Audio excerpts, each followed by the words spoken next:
Hello po, magandang umaga, magandang gabi. Kung nasaan panig tayo ng mundo, ayan. Pasensya na kayo't ginabi-gabi na ako ngayon, ano? Ay, naku. Grabe pong traffic. Sobra, no? Lunes na lunes. Lumabas kasi kami ng anak ko, nagpa-laboratory siya para sa school. Naku, napaka-traffic. Grabe. Ay, naku. O, eto na. Kaninong reading itong makukuha natin ngayong gabing ito, no? Pwedeng ito po yung sa iyo, pwedeng sa kanya, pwedeng kung kanino man. Take only what resonates pa rin to, ha? Eto na. Para sa unang card, uy, meron tayong Nine of Pentacles. Ayan. Yan ang ating unang card. Ayan po.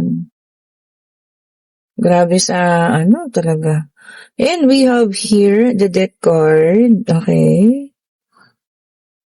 Check pa natin. Meron din tayo ritong Knight of Wands. Okay po.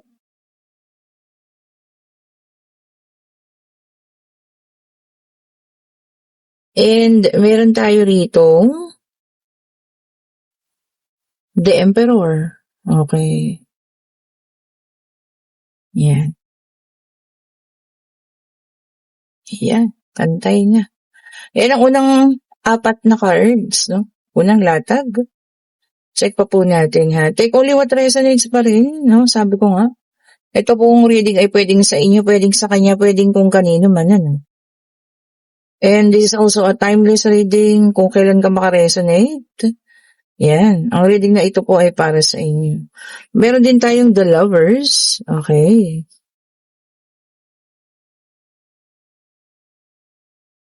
And meron tayo ritong Four of Swords. Okay po.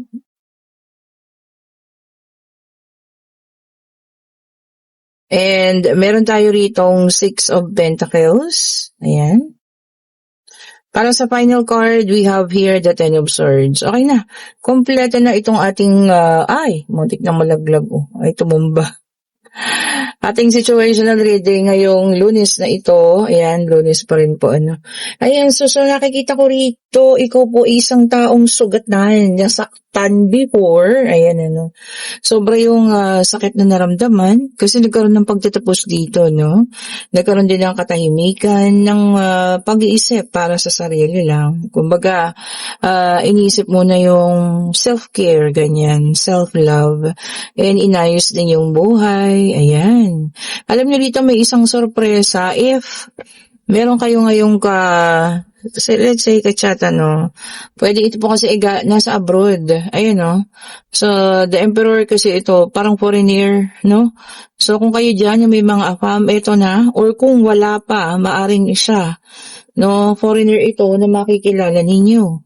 At maaring ito po ay pupunta dito, no? Or kayo ay pupuntahan kung nasan man kayo. Oh. So, this is going to be talagang, alam mo yun, interested siya, mahal ka niya. Ayan. At ikaw ngayon ang pinipili niya. Ayan. Gusto niyang makita ka, gusto niyang makilala, ha. Maaaring surprise pa ito kung meron na kayong kadil ngayon na foreigner or afam nga. Pwedeng surprise pa ito or pwede namang alam nyo na rin. Kumbaga, nasabi na, nababanggit na sa'yo, pero hindi mo pa inaasahan na talagang as in tototohanin. O, diba? At ito ulitin ko, meron tayong The Lovers, so may possible na yun na yung soulmate ninyo. Oh, yan ha. Sa mga single natin dyan, okay ba sa inyo ang afam or isang foreigner? O, diba? Diba, kung ito po ay talagang para sa inyo, sabi ko nga, kahit hindi ninyo hilingin, talagang darating at darating po para sa inyo, hahanapin at hahanapin kayo ng ng pag-ibig na ito. O, ayan.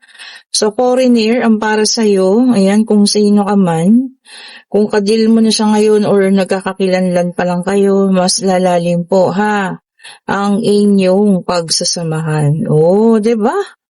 Saan ka pa? Ibig sabihin, see? Unang card para sa pangalawang set of cards natin is the Lovers again, which is signifies talaga ng ang tawag dito? Soulmate. Ayan ha. So, talagang soulmate at nagtapatan pa. Ibig sabihin siya na, no?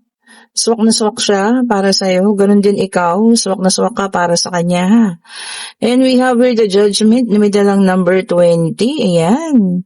Sabi niya rito, no, talagang siya yung parang magmumulat sa'yo sa katotohanan na meron pa at meron pang taong magmamahal sa'yo. Oh, higit pa dun sa past, higit pa dun sa mga ex ninyo, ha? Meron pa po.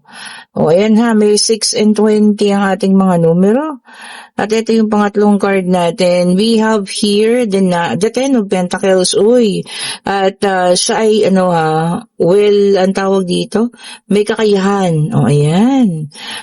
Sa financial. O, siguro dito hindi mo kailangan magpakahirap ng sobra-sobra. At ikay matutustusan niya or pwede kanyang tulungan. O, diba?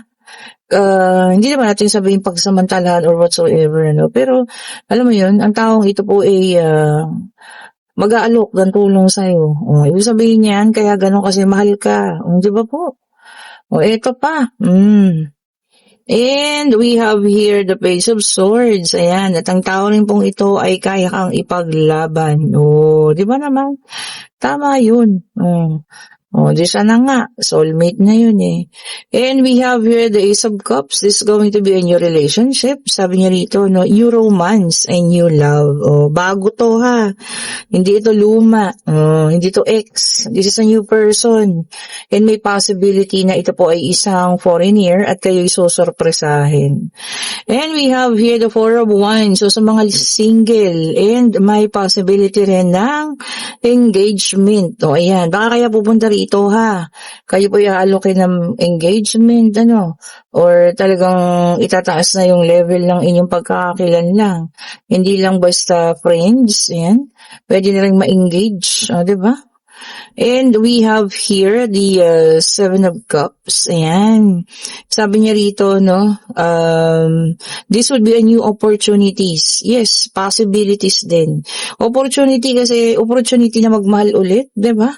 At tignan yung positibo sa buhay, maging positive ulit. Diba? And meron tayo ditong Four of Cups. And then sabi niya dito, don't focus on the negative side. Tama. Baka naman, alam mo yun, maraming nagsasalita sa'yo, naku, kaya mo ginusto kasi ganito, ganun. Huwag po kayo mag-focus sa ganun, Inggit lang yung mga yan. Diba? Totoo naman, 'di ba? Mostly yung mga nagsasabi ng hindi maganda kapag meron kang ganung karelasyon, mga inggit po yung mga 'yun. Hindi kanila gustong sumaya. 'di ba? Ito na ang ating pangatlong cards. Ayan ha. Okay po.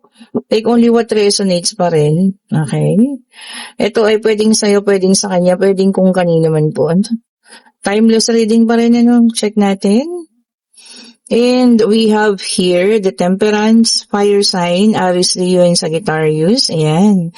Sabi niya rito harmonious relationship. Panatag lang. Ayan ha. Kumbaga walang pagsubok. Ayan. Sana sa lahat ha. So i-claim nyo na yan para smooth lang yung relationship, Harmonious and smooth relationship para sa inyo po, ito pa, tignan pa natin. I-check pa natin po ha. And we also have here the Judgment. Ayan. And this is a fire sign ulit. Okay. Sabi niya rito, a new pace. Ibig sabihin, panibagong yugto. Ayan. Kung ano man tong panibagong yugto ng buhay ninyo, maaaring ito po ay sa mas mabuti, Mas maayos, mas kalmado.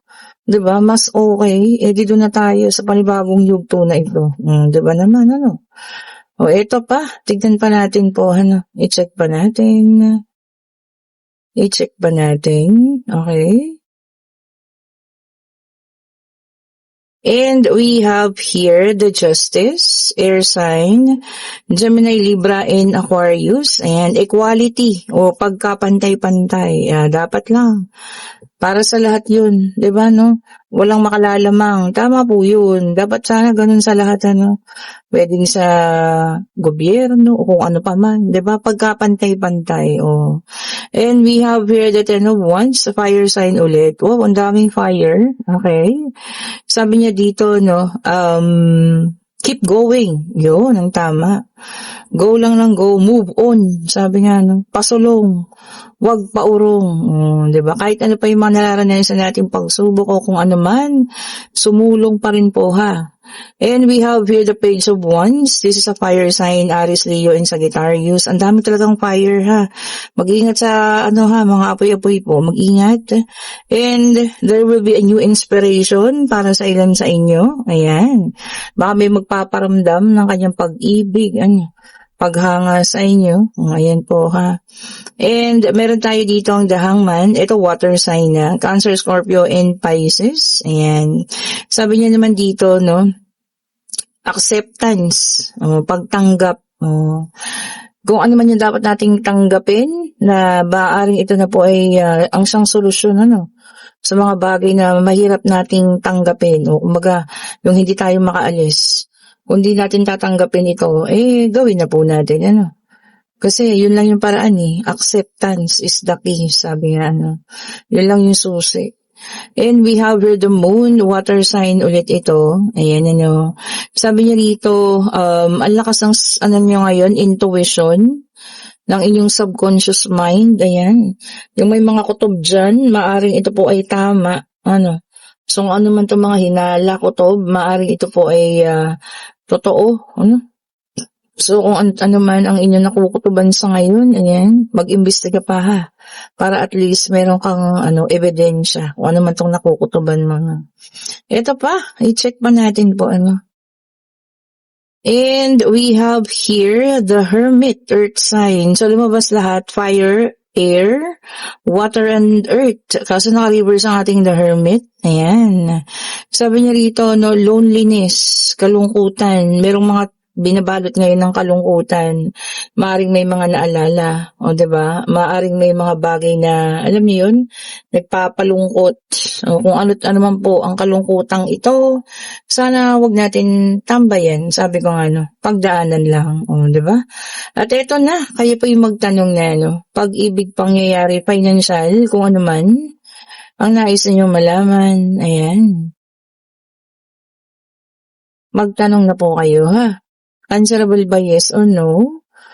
Divine Universe, ano pong isasagot mo naman sa kanilang katanungan po?